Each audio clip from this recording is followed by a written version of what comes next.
Okay, so we are now moving on to part two of the Black Scholes Merton model. Now, I would advise you to go through another presentation which has been uploaded on this channel, which is titled Ethos, Lemma, and Weiner Processes. So that will help you to pick up the thread from where we start talking about the underlying differential equations which drive the Black Scholes model. Now, what are the underlying concepts? The concept is that the first and foremost, the option price and the stock price depend on the same underlying source of uncertainty. Second is you can form a portfolio which comprises the stock and the option and eliminate the source of uncertainty, which in other terms you could call as also the aspect of volatility as well. So portfolio is riskless at a particular point in time and will earn the risk-free rate. So I'll help you to understand that a little better with an example down the line.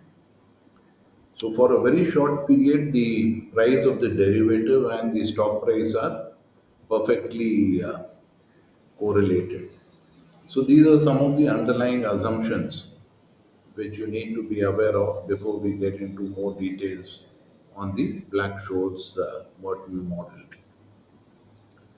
Now here you take a graph. On the y-axis you have the call price and on the x-axis you have the stock price. And the relationship has got a slope or a tangent of 0.4. And you can create a riskless position by being short on a derivative and long on the stock, and you end up earning the risk free rate. So basically the gain and loss on the stock position is offset by the gain or loss on the option or derivative position for a very, very brief period of time.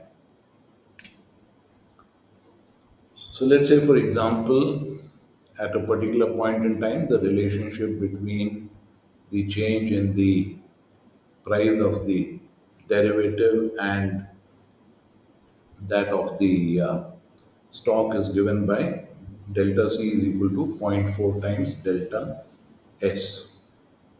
So what does this translate to? If you want to create a riskless position, you need to have a long position on 40 shares of the underlying asset or stock and a short position of one contract or 100 call options on the share.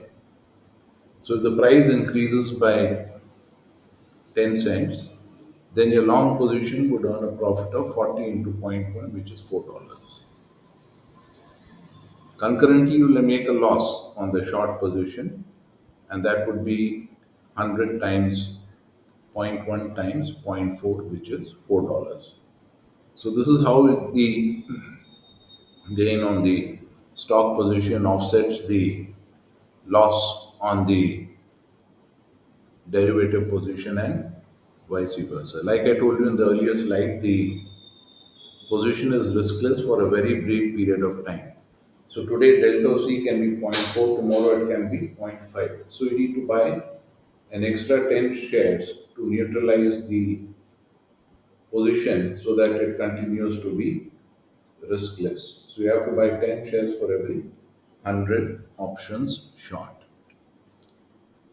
Couple of assumptions which are there on the Black Scholes model which is important is mu and sigma are constant, short selling is permitted, no transaction costs or taxes, dividends, no riskless arbitrage, and the risk-free rate is constant. Now, if you see the earlier presentation on ethos, lemma, and Weiner processes, one of the equations was that delta of S is equal to mu times S times delta T plus sigma times S times delta Z. And if F is the price of a call option, which is contingent on movement of S, then delta of F is equal to delta F, which is the first differential with respect to S times mu S plus delta F by delta T plus 1 by 2 delta 2F by delta S square times sigma square S square, whole thing multiplied by delta T plus delta F by delta S times sigma S delta C.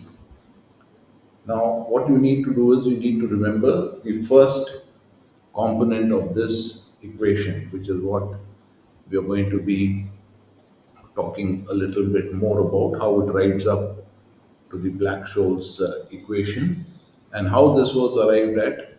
You'll get a handle on it if you look at the previous presentation and also familiarize yourself with how partial differentiation works. So you create a portfolio which is short one on the derivative and you're long on the stock to the extent of delta F by delta S shares. So this kind of gets rid of the dependence on delta Z. Now the value of the portfolio pi is given by minus F plus delta F by delta S times S. Because minus F means you're short on the derivative, and from the previous slide you know that you're long on delta F by delta S shares times S, which is the price of the share at this particular point in time. So change in value over a short period of time, delta T is given by minus delta F plus delta F by delta S times delta S. And this delta S is the movement in price over that short period of time. So keep in mind this equation as we move on, we will be using it to substitute in the next phase of the derivation. So return of the portfolio must be risk-free rate, which is what we said, because you've created a short portfolio of one, we created a portfolio which is short on one derivative and long on a certain number of shares, which is delta F by delta S. So delta of pi is equal to R times pi times delta T. Now you know that delta of pi is equal to minus delta F plus delta F by S times delta S. So this is where the left hand side comes from. And this is equal to R times, from the previous slide you know that pi is minus F plus delta F by delta S times delta S, whole thing multiplied by delta T. Now if you substitute the values of delta F and delta S from here,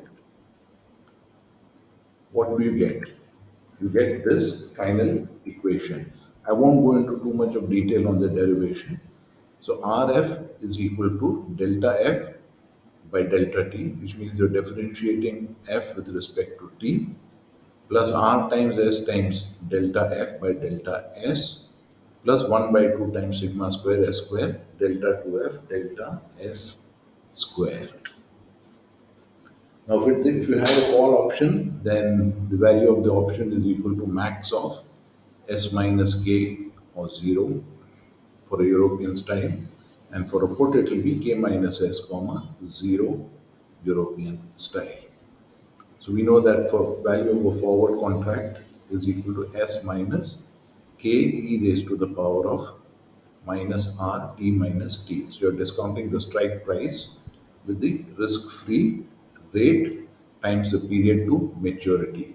So if you take the first differential of this equation, you get delta F by delta T is equal to minus R K e raised to the power of minus R raised to T minus T. So familiarize yourself with differential calculus as to how you would differentiate this particular variable. Differentiation of S would be 0 because that's kept as a constant. Now delta F by delta S is equal to 1 because K e raised to the power of minus RT minus T is a constant. So differential of that becomes 0. So delta F by delta S is 1 and delta 2f by delta s square naturally follows to be 0. Now, if you substitute these values in this equation which we derived earlier, so you get minus rk e raised to the power minus rt minus t, which is basically your delta f by delta t, plus rs. You know that delta f by delta s is 1, and we know that delta 2f by delta s square is 0, so the third term in this equation gets knocked off. R cancels out, so you get f, which is the value of the option, is equal to f minus k e raised to the power of minus r t minus t. So this is a fairly neat derivation of how you get the value of a forward contract using the Black Scholes differential equation, which is listed over here on this slide. Moving on to the Black Scholes formula. So the value of a call option is given by S0 ND1 minus K e raised to the power of minus RT ND2. ND1 and ND2 being normal distributions of D1 is given by log normal of S0 by K plus R plus sigma square by 2 times T divided by sigma square root of T. Easy way to remember, D2 is equal to D1 minus sigma square root of T. Now there's no way out but to remember these formulae. How it is being derived is an extremely cumbersome mathematical process, but I'm not going to get into that. All you need to know is that S0 is the spot price, K is the strike price, T is the time to maturity, and R is the risk-free rate. Small c and small p are the value of the call and the put options respectively. Sigma is the standard deviation, which is the standard deviation in the returns of that particular asset over a defined period of time.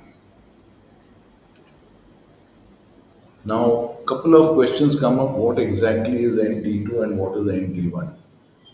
Now, large number of books actually don't answer this question properly. But keep in mind that D2 is the probability that the option will expire in the money. That means that the spot price is above the strike price.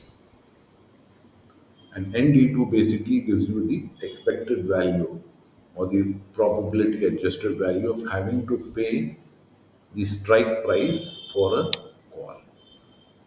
ND1 is a statistical measure corresponding to the call options delta. Now, what is delta? Delta is basically move a change in the price of the option to a change in the price of the underlying. So, for this particular presentation and this particular discussion, you can keep in mind these are the definitions and interpretation of what ND2 and ND1 actually mean. And the reason why we have this ND2 and ND1 in these equations is that they help us to make sure that the value of the call or the put does not go below zero, because obviously it cannot go below zero. So when the stock price is less than the strike price in the case of a call option, D1 and D2 tend to be zero. So the value of the call option is zero. It doesn't go into a negative range. And the same holds good true for a put option as well. So as I said, as S0 becomes very large, C tends to S0 minus K e raised to the power of minus RT, and P tends to be 0, because the option will not be exercised in the case of a put. To the contrary, if it becomes very small, C tends to 0 and P tends to K e raised to the power of minus RT minus S0. Likewise, what happens if sigma and T are large? When both of them are large or either of them is large, the value of the option will go up because D1 goes up. When sigma approaches 0, the stock is riskless and will grow at a rate S0 times e raised to the power of RT. So these are some of the attributes and properties which you need to keep in mind, and these logically are the outcome of what we have actually seen in the construction of the Black Scholes equation for determination of a call or a put option.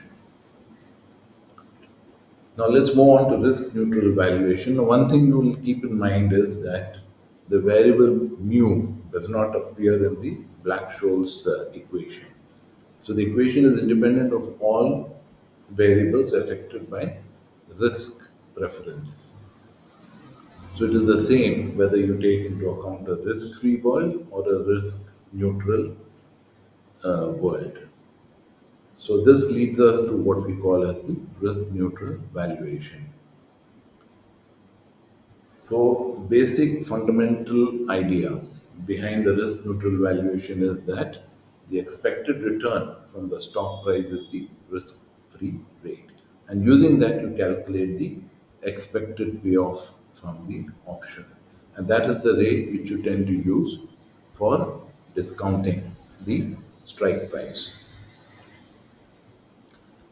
So forward contract, your payoff is ST minus K, and expected payoff in a risk neutral world would be S0 because ST is equal to S0 times e raised to the power of RT because today's stock price, which is S0, is expected to grow at a risk-free rate. So the expected payoff becomes S0 e raised to the power of RT minus K. And if you take the present value of that, you discount the whole thing by e raised to the power of minus RT, and you get S0 minus K e raised to the power of minus RT. So this is another way of logically concluding how this equation is arrived at, which is S0 minus K e raised to the power of minus RT. Now let's take an example because we've covered a lot of theoretical aspects. Stock price is trading at $42, strike is $40, risk-free rate is 10%, and volatility is 20%, and time to maturity is 6 months or zero point 0.5. Plug these numbers and you get D1 equal to 0.7693.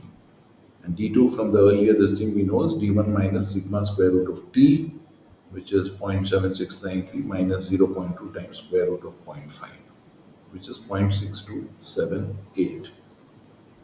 So what is the value of the call? So value of the call we know is S0 times ND1 minus K e raised to the power of minus RT ND2. So in Excel you can use the norm dist function times 0.7693, mean of 0, standard deviation of 1, and cumulative distribution value is set it to 1. So you get a value of 0.7791.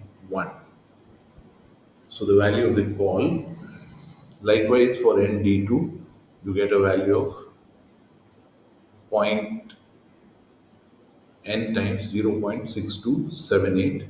So you plug in those numbers. I have not given you the norm dist function for D2, but you can use the same Excel function. You can say norm dist of 0.6278, comma 0, comma 1, comma 1, and you will get the normal area under the normal cumulative distribution for a value of 0.6278. So the value of the call option is $4.76. So the value of the call option expiring in 6 months today is $4.76. So there are various calculators which are available on the internet.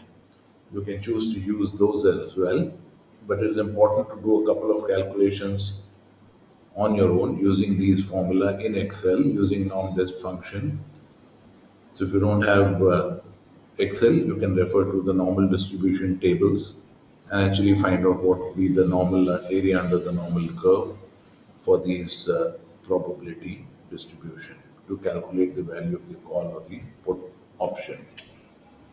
So this brings us to an end of part two, which gives you a flavor of how basically the Black Scholes model has evolved, how call options are used for pricing. You can do a couple of examples of computing the put option as well. In part three, we'll be covering a couple of quantitative examples of what we have reviewed so far in part 1 and part 2.